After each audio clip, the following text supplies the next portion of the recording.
playfulness and curiosity. This new superpower called persuasion. They're the rules of the world, and then here's the rules for us. What does rich mean? Stories and wisdom. Welcome to the Stories and Wisdom podcast. I am Pradeep UN, CEO for the Stories and Wisdom Company, and today we are joined by Erica Stanulis, founder of Follow the Sun, a leadership and culture consultancy that blends operational excellence with human-centered, natural-aligned transformation. Welcome to the podcast, Erica. Thank you, Pradeep. To start us off with, could you share with people who are new to your work, how would you describe, what Follow the Sun does and the philosophy behind it? Yes, well, I work with individuals and teams primarily on like one concept, which is basically shaping leadership from the inside out. So I look at leadership as how you show up within your community, within your, for your life, for your team. It's not just a title. And so the work that I do with individuals and teams really gets to the root cause of what's holding us back, what can help us move forward, and what can we do to allow those breakthroughs to happen. That's the essence of the work that I do. Yeah, and I remember the first time I met you was an Alaskan Airlines flight. You were sitting right next to me. This was right after a big storm that had happened. That's right. in our region, and as you were describing what you were doing, and I was going like, she's describing what I'm doing within groups. The question I had for you specifically was like, so what's your shtick? Yeah, what's your shtick? What's your shtick? So I know with your background, right? Like there is a Lean Six Sigma, Ayurveda, biomimicry, sustainability, all that coming in, and I'm sure there's a blend to that combination. So how are you integrating all of that as you're exploring Follow the Sun or with your leadership? And that's how I'm trying to what you take, how you're doing this. Yeah, no, it's a really good question. Yeah, I'm a former engineer, former tech executive, and I had a moment in my career where I started to realize that, hey, operational excellence has been good to me. Culture transformation has been good to me, but I was getting much more curious about what was happening on the individual level, and that education, if you will, is not linear. It's quite squirrely. This is where you start to kind of like come to terms with what is it that you really want to bring into the world. So studying ancient wisdoms like Ayurveda, studying nature-centered systems like biomimicry, it really opens up your connections. It opens up your frame of thinking to being able to identify patterns that are both healthy and not healthy. And it's fascinating to see what nature has to teach us. It's fascinating to see what was known more than 5,000 years ago and what we're still applying today. Maybe even what modern science is just being able to actually scientifically explain today.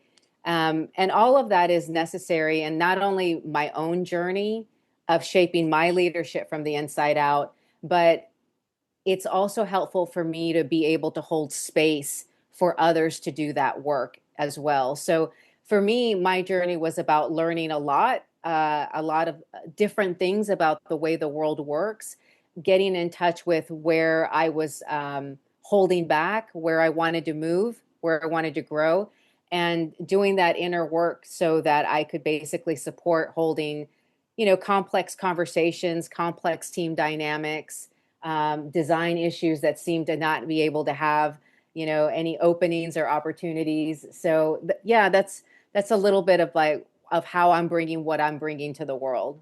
Brilliant. And that kind of multidisciplinary approach for an inward kind of journey, but trying to do that in organizations at scale is the core of what I understand that you're in the middle of. So in our next segment, I want to actually take you back, and this is called Memoir Moment.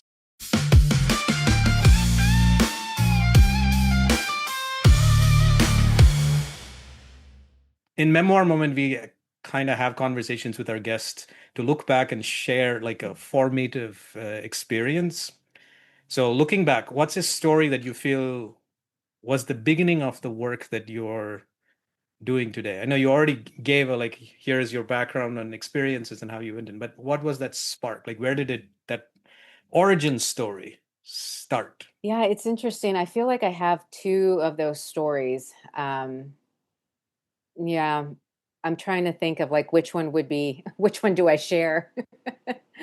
Um, I'll share my most recent one. So I used to work for GoPro. I was the head of global corporate social responsibility for the company, and it was like one of those jobs that was on my vision board. I had been like kind of working towards this like moment of like combining like, biomimicry, sustainability. And anyway, it was just like one of those vision board moments. And I was like, gosh, this stuff really works, these vision boards, right? And so I went in and I was very excited, and I had, I had a lot of hopes and expectations about the role. And it ended up, to be quite frank, like not the role that was best for me. Um, it was actually quite painful on a couple of different levels. Like, it was highly administrative, which was very disappointing, and it was unusually political.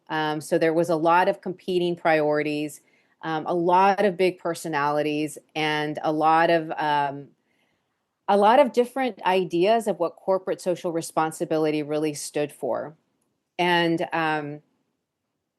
it was a tough job. It was a really tough job. It was a tough experience. And I made the decision to transition out of the company and to start Follow the Sun. That was actually like my point, one of my inflection points. For a while, I kind of felt like, gosh, that role, it was like, it could have been this, it could have been that. I was a little disappointed by the experience. And, I wondered if I had maybe lost some time staying there at the company. But even recently, and I'm talking about like within like even the last month, I've had two people that I impacted during my time at GoPro. So now we're looking at like, it's been like, 7, 8 years now. Mhm. And I had two people that reconnected with me, and they reminded me of what I helped them do. And in my role, part of the things that I did was like I gave camera equipment to nonprofit organizations that were interested in creating compelling content for the world to see. And there were two individuals that I connected with on a deep level. I would just connected with their work, and one of them involved getting camera equipments for a cause that wasn't something that GoPro typically supported, but the way I facilitated that equipment was that it was an actual filmmaker that had a story to tell that wouldn't be promoting it on GoPro channels, but she wanted to make the story. She had a great, compelling reason to do so. And I just was able to access her documentary last month. And it's incredible story called The Burning by Small World Films. Um, and the other was speaking to a connection of mine who used to be responsible for a lot of the operations and the founding of Lelo, which was a nonprofit in, yeah, he reached out and reminded me that, hey, without the funding, without the marketing assets that we created, that it wouldn't be what it is today, which is a community center that is helping others connect beyond just the children that were there to be served by it. And it's fascinating, So it's a right? memoir moment. Yeah, definitely. In fact, it's more than a memoir moment because the way you had thought about that memory initially was reframed in a more positive light by what you had done, and and when you get that information only much, several years after when it actually had happened, which makes you look back at the memoir moment, and then look at it with like, wow, I did do a whole lot of other things which impacted despite what I actually feel when I immediately think about that point. And I bring that up because often, even with our own work, we get folks who reminisce with certain emotions and mood, but then when we hear other people think about the same activity, narrative, or time and space, and then things shift a lot for everybody with that conversation with a different perspective. So it's fascinating that you brought that Yeah. together. So now when you look back at GoPro, is it with the same sharpness as well, or is it a bit more balanced? Or now you're looking for what are these other impacts that I might have that I'm not seeing immediately? Yeah, it's actually just, and it's also the time of life that I'm in. I think, Hmm. you know, pre 40, like I would say pre 41. For me, everything came rather quickly. There was like an effort that was put in, and then there was a result. There's an effort and a result, an effort and a result. And I think at least for me, transitioning into my 40s has been around adopting to a different pace and a different rhythm. And initially, I thought I was like, oh gosh, I might be losing my edge here. But actually, I think what's happening is that the roots that I've planted are growing deeper. And so, the blooming isn't happening like you're not seeing the blooms like every so often like you were used to seeing them. Now you're seeing them like maybe less frequent, but they're big when they bloom. And I think that's yeah, it's basically reconnecting to a different rhythm. And I will say that I was not it wasn't easy for me, but now I get it. Like I'm like, oh, I get it. And people that reconnect with me constantly remind me like, oh yeah, you planted seeds, they're still growing, by the way. It's a beautiful metaphor. I mean, literally, because you're talking about blooming flowers with deeper roots. So I'm going to go to this next segment, which is called Vision Venture.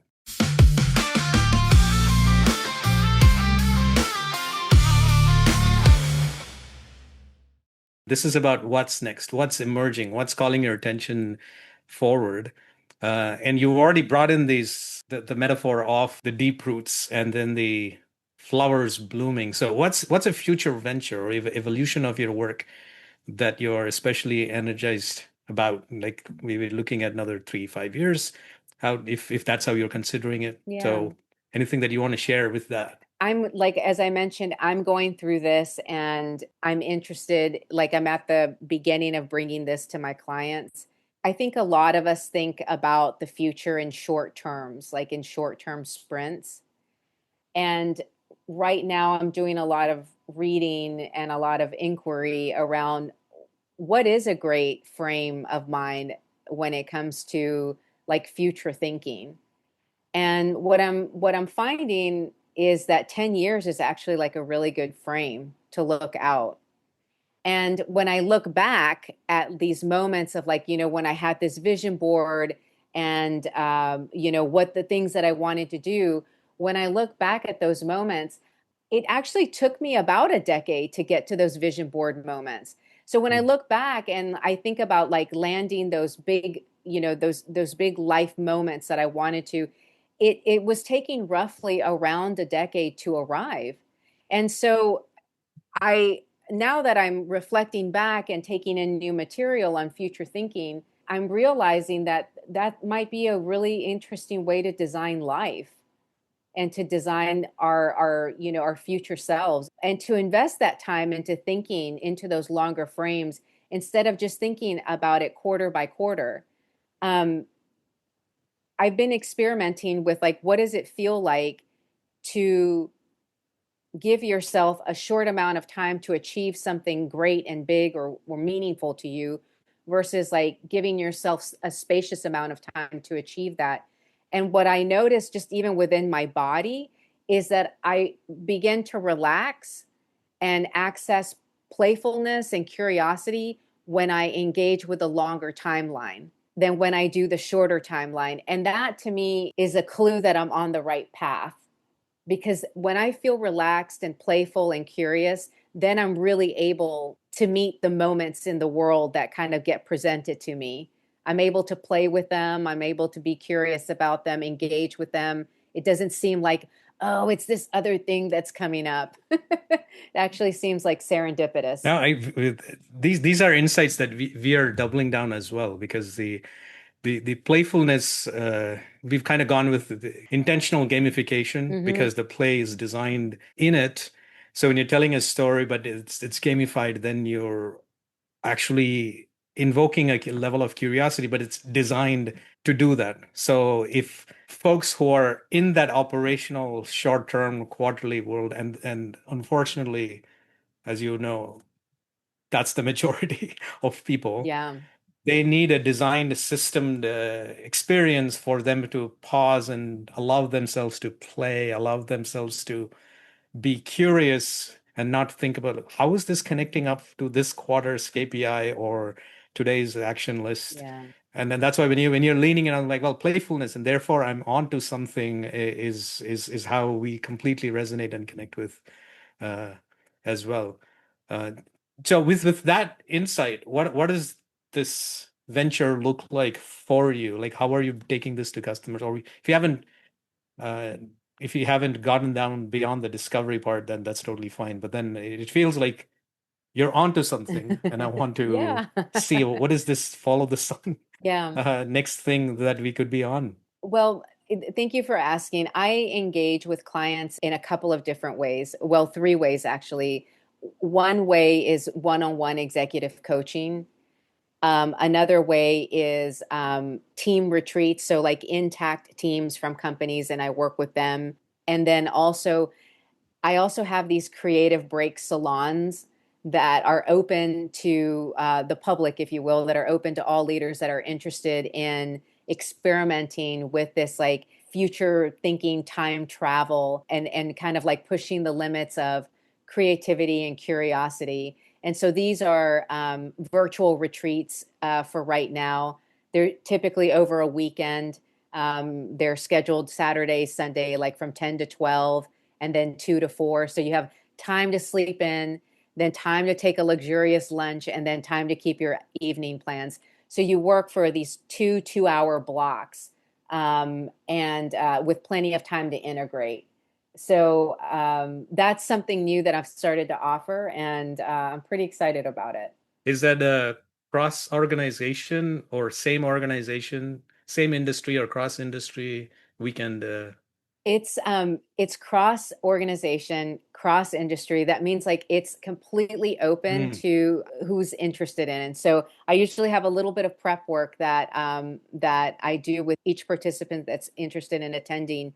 But that's the beauty of it, is that you're bringing in these different individuals from nonprofits, from tech, from public, private, and corporate sector, and and you're all having these meaningful connections.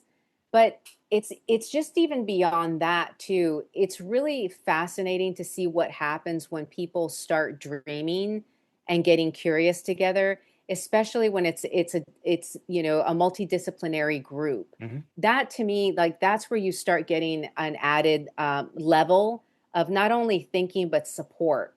So that's what I'm focusing on right now. That's what's on my that's what's top of mind for me.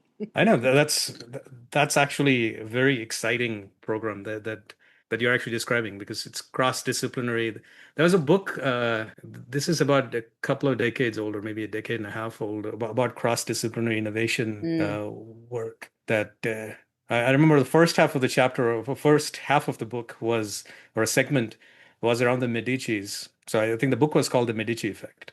So it talks a lot about the Medicis in Florence and how they were bringing in the Donatellos, the Raphaels, hmm. beyond the Ninja Turtles, to Florence in the medieval times, and then eventually, boom, Renaissance. But then we're talking about culture, we're talking about engineering, we're talking about science, and then we all get excited. We go to Italy and Florence, and you see these, but then no one asks the question of who funded this, Yeah. who funded the artists to go crazy and then come up with that stuff, because art always needs that level of Yeah. finance. There's somebody who's doing vision and the space, creating the environment, the well, in your case, the host who's bringing them together and then allowing them to thrive, and then giving them the ability to be curious about each other without being a diva and Yeah. stopping each other, Yeah. because it does happen.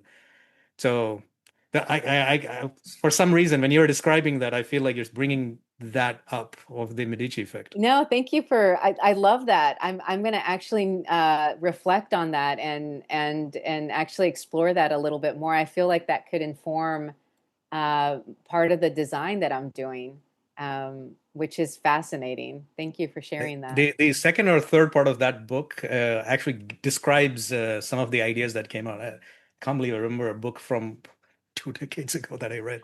Well, Pradeep, we're in the same boat. In the same book. I know. We have libraries behind us. So. I know.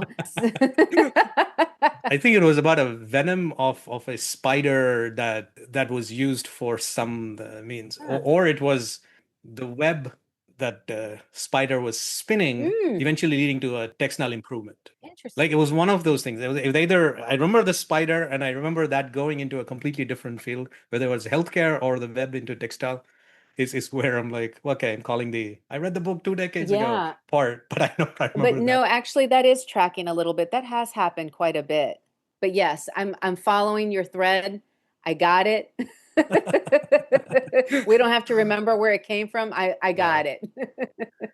Okay, so we'll move on to the next segment, right? This is puzzle point.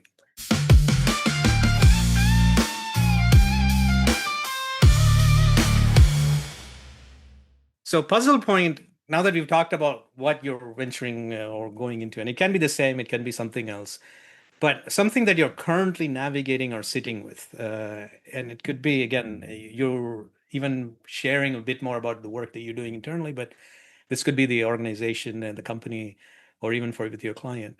But what is something in your current work that is complex or maybe unresolved that you're exploring? And the goal here is for you to like openly share how you're thinking about it, so we understand the different levels at which you're bringing it up. What's the dilemmas? Yeah. What are the puzzles? And then you can share it in puzzle point. Yeah, I mean, right. I mean, what's everybody talking about these days? AI. Okay. That's everything. Um, obviously this technology is bringing in a lot of different ideas. It's bringing in a lot of different thoughts and opinions. I mean, on one hand, I think it's fascinating. I've been working with my clients that are interested in, how to use AI as an executive coach. And so we prompt, Chat GPT to have the proper qualifications and meet the requirements of a brilliant executive coach. And and that has been like incredibly insightful and helpful. I mean, it's even been helpful for me in between my own coaching sessions to have somebody to have Chat GPT be able to respond to the immediate things that I'm experiencing throughout the week in between coaching sessions. So on one hand, I think it's fabulous. On the other hand, there's this narrative that it's going to change the landscape. People are going to, be left without jobs, et cetera, et cetera. And, I don't know the future, but what I can say is that I find that AI is really helpful at accelerating learning. And you also still need humans to help support each other through social learning. I mean, information is not transformation. So for me, it's this brilliant edge that we're meeting. That's how I feel about it. That's how I think about it right now. What's the puzzle point for me is how companies and organizations and teams will respond to it. That's my puzzle point about it, is that, with everything at least in the United States, we get so much news that's just focused on urgency and quite frankly, like a negative narrative. Mm-hmm. That I'm curious to see what happens when we're outside of that noise, when we're outside of like feeling that, our jobs are going to be eliminated and that, this is going to be a horrible technology. Like, what happens when we can actually look at it as a really interesting tool that helps us accelerate learning and that helps us reconnect with each other, because it's taking away a lot of the monotony of work. And I know that's the way I'm thinking right now. I know there's people that have other opinions and they may have more substantive evidence than I do, than, my feelings and my thoughts and my perspective. But that's where I'm at right now. That's what's on my mind. So you did use the word social learning, which is one of our experience pillars at Stories and Wisdom. But so I'm going to have you go a bit more on that part, because you did bring up like AI, here's what it does, and then the humans, we're going to Mhm. come in terms of social learning. So could you go a bit deeper on that aspect, Yeah. and then say that aspect that you believe, again, that you're curious about how the companies will lean in, but go a bit more on social learning, on what that means to you and how you see that happening. Yeah, I mean, for me, the work that I do is about shifting mindsets and behaviors, right? So, really, if we want to have breakthroughs for ourselves, we have to understand what it is that we're thinking, feeling, and believing that are producing the results that maybe we want to change or Mhm. want to diminish, want to increase or want to diminish. So there's a thread there that happens. AI can certainly help us accelerate the connection between a belief system that we have to the results that are producing the behaviors that we're using that are producing the results in our life. Absolutely. But you don't get to practice changing behaviors unless you're with people. Mhm. Like, you're not going to be able to actually know how you're doing unless you're actually going out and trying the new tools or the practices, getting out of your comfort zone into the learning zone, and getting in what I'll call data, but like social interactions with folks to allow yourself to grow and grow beyond understanding like the black and white text of the tool or the description or of your origin story, whatever that may be. So you need that, call it a laboratory, but you need that social learning space to actually be able to do the inner work to transform your belief systems, basically, to produce different results, Yeah. to produce different behaviors, I should say. And then there's of course, the aspect of people are different and they have different beliefs and cultures and perspectives. And as a team, you're bringing everybody together. And then as an organization, there is the Yeah, cultural values of yeah, the organization within which we're trying to have social contracts yeah, and negotiate for individuals and yeah. groups. So it is hard. But that's a lot of things for in terms of puzzle points, right? Our next segment that I think we should go over. This is called Decision Do-Over.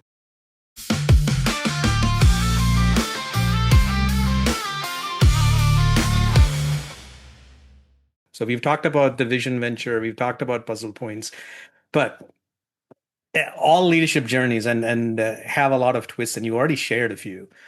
And there are decisions which, helps you look at things with the benefit of hindsight about perspective. And you gave the example from GoPro with clients that you've actually added significant value to, and then they're reflecting in such positive light.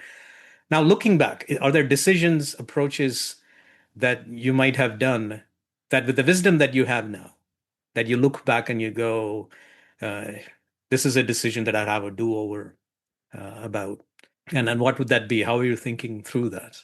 I mean, tend to focus, like, I tend to go inward when I'm asked a question like that. My first response isn't about like, oh, I would have invested in that stock, or I would have bought that house, or that's not where my mind goes. I honestly look back. I turned 50 this year, and I look back at the last 10 years, and I would have completely decided to not be so hard on myself.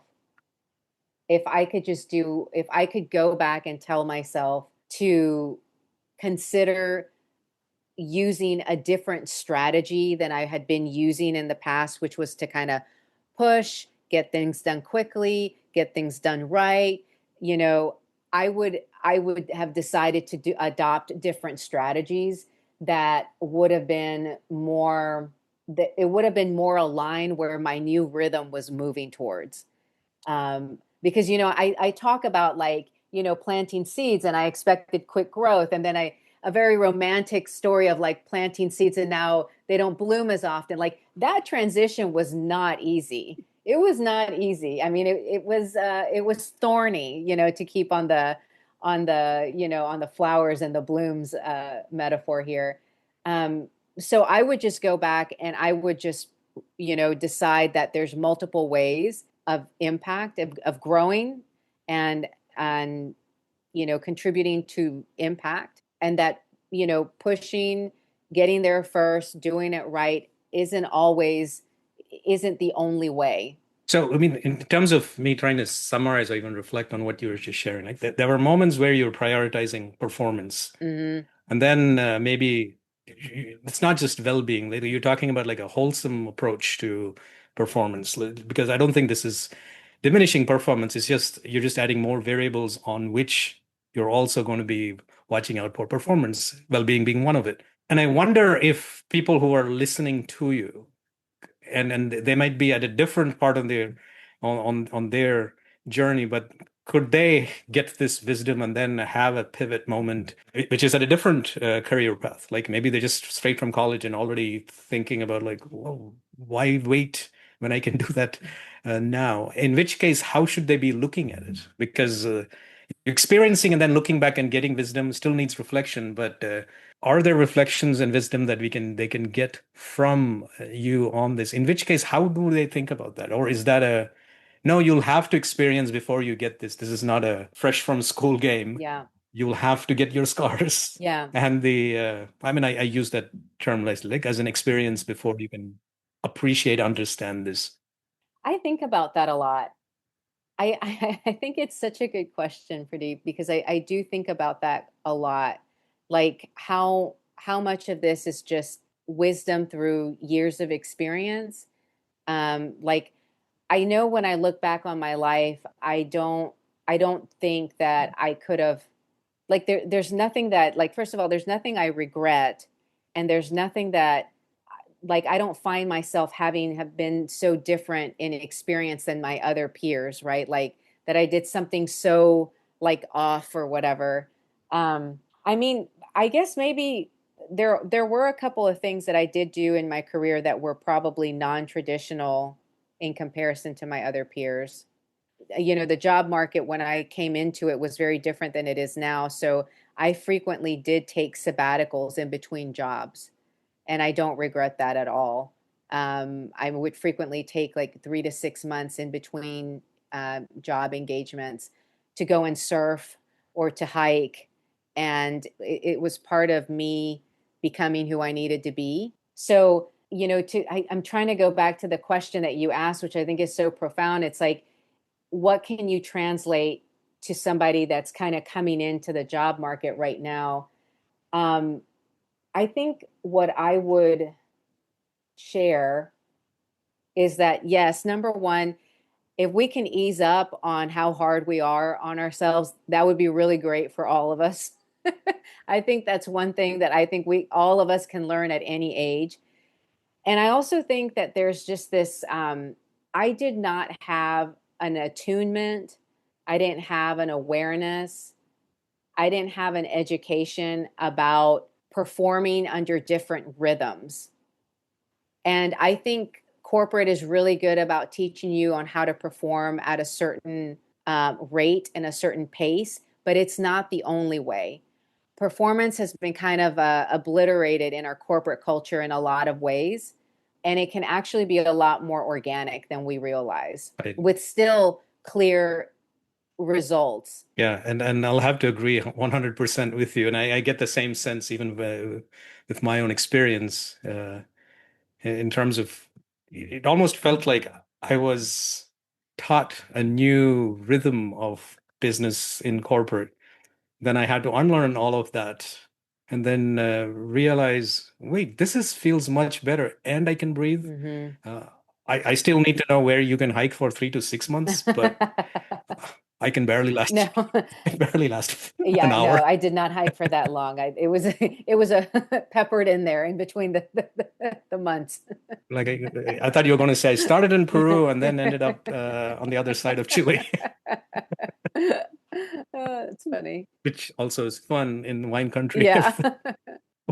But I'm alluding to our next segment, right? This is Game Break.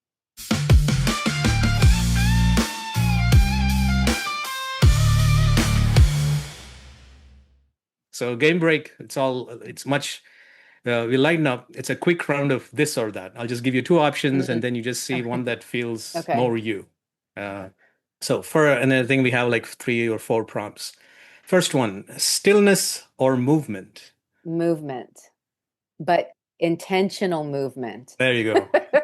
Because given the answers you were sharing. No, but that's the thing. But can I just say something here? This is so funny. Like, we have this impression that to pause and to slow down means that you have to like put on some yoga pants and like sit cross-legged on a mat. No, it doesn't. It just means like opening up, like reframing, opening up the senses, unlocking the way you think about the future and the way the past. Yeah, and it can be, that's best done like when you're walking or even engaging in conversation. So yeah, intentional movement. So because you gave an explanation, I'll actually add on to, like, I have twin girls, and one of them would just sit in a corner every now and then, and to me looks like she's doing absolutely nothing. And there's homework to be done, there's things to be cleaned, there's a whole lot of things that you'd think she would be doing. So instead of just asking, go do this, I went and asked, what are you doing? And she said, I'm resting. Yeah. And I followed up with, what do you do when you're resting? And then she gives me this, well, I'm thinking, like, she gives me this long, and every day on different days when she's resting and I ask this question, the answer is very different, but it is a deep, thoughtful answer, Yeah. including things like, I was thinking about a conversation before, I was upset with this, and I almost go like, how is an 8-year-old thinking so profoundly? When I'm resting, I'm just recharging batteries. Yeah. Remember, it's a physical rest. So in her case, there was all this stuff. So Oh, I love that. I'm just adding on to what you said for stillness versus movement. I love that. She's a wise one. She's 8. Let's see how she is after 2 decades. Okay, next prompt: strategy or intuition? Intuition. Ooh, last one: retreat in Bali or workshop in Boston?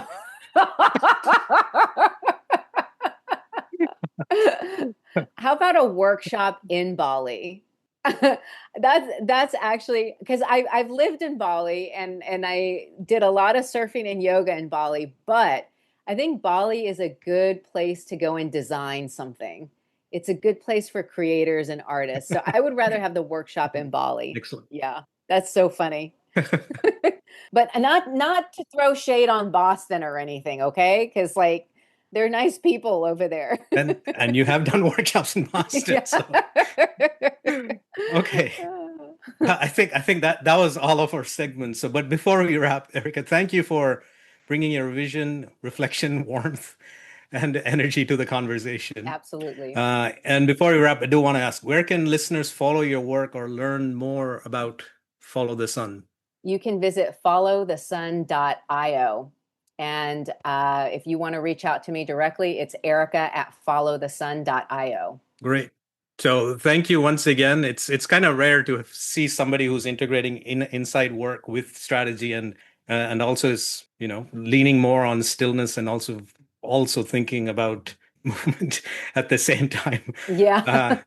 So thank you for being on the Stories and Wisdom podcast and for the light that you bring.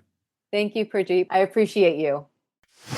Playfulness and curiosity. This new superpower called persuasion. They're the rules of the world, and then here's the rules for us. Real deep pink. That was a very different level of inequity. What does rich mean? Stories and wisdom, we rise.